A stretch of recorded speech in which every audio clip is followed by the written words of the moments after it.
Hello guys, this is H from H's Tutorials 101, and I wanted to welcome you to the first Final Cut Pro tutorial.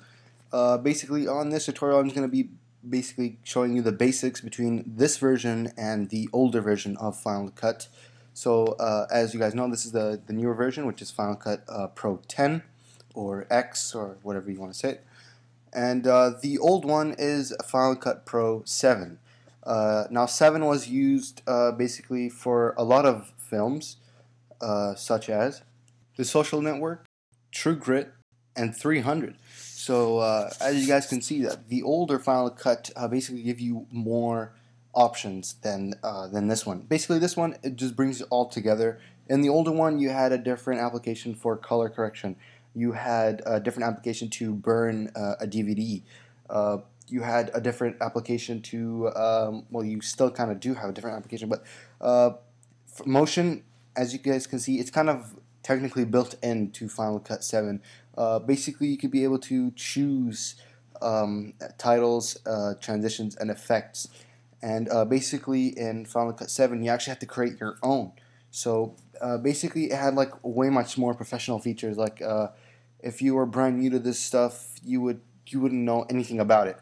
Now the pros generally choose Final Cut Pro 7 because it has multicam editing.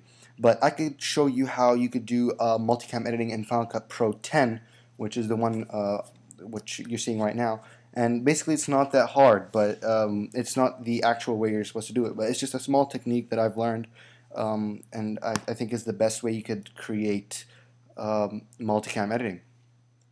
So I will have a separate tutorial on that, but just to give you the basics, all you have to do is have all the clips that you've taken overlap each other. And basically what you have to do is take those clips and run through them, and whenever you want to switch to the other one, just cut it. So I'm just going to do a quick one here. So Shift P and then delete it, and then it should technically leave that space and the other camera should show. Now I will have another tutorial on this if you guys aren't understanding what I'm saying, so don't worry about that. I'll have a couple of film shots and I'll plug it in all together, and I'll probably show you how to do this. So it's not that hard, but Final Cut Pro 7 makes it way easier, because in Final Cut Pro 7 there's this feature where it had basically all four, or depending on how many cameras you had. So let's say four, you had all four cameras on one window, and you just basically click through each one of them. So say I wanted this camera, you just click on that one, click on that, click on that, and it just keeps switching through. So it made stuff a lot more easier. So let's take a trip back in time. This is the Final Cut Pro 7 that basically the professionals used to use. As you guys can see, it's a bit ugly looking. Kind of looks like QuickTime for Windows, if you think of it. The viewer and the stuff just looks really old. The design has never been updated until this year, which was basically with Final Cut Pro 10. So the design of the first Final Cut was exactly the same as this design as you're seeing right now.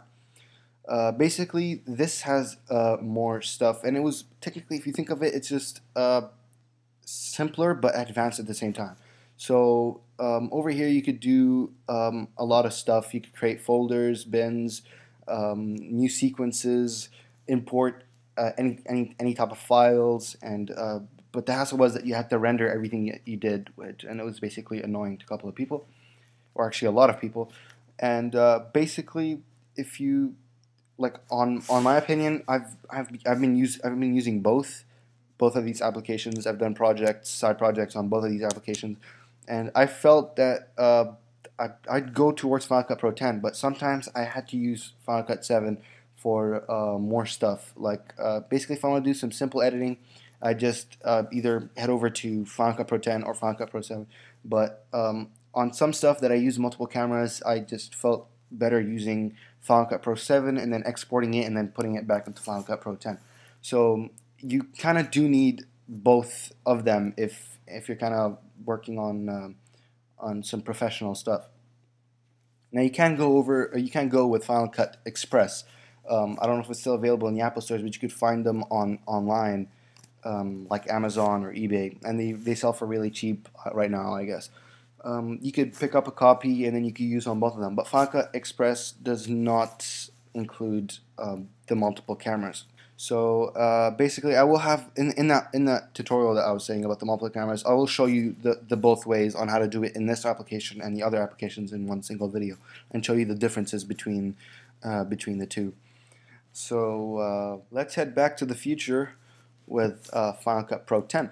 Now, Final Cut Pro 10 looks a lot like iMovie, and basically it's used the theme of Mac OS 10 Lion. So as you can see, the background is like it was woven stuff.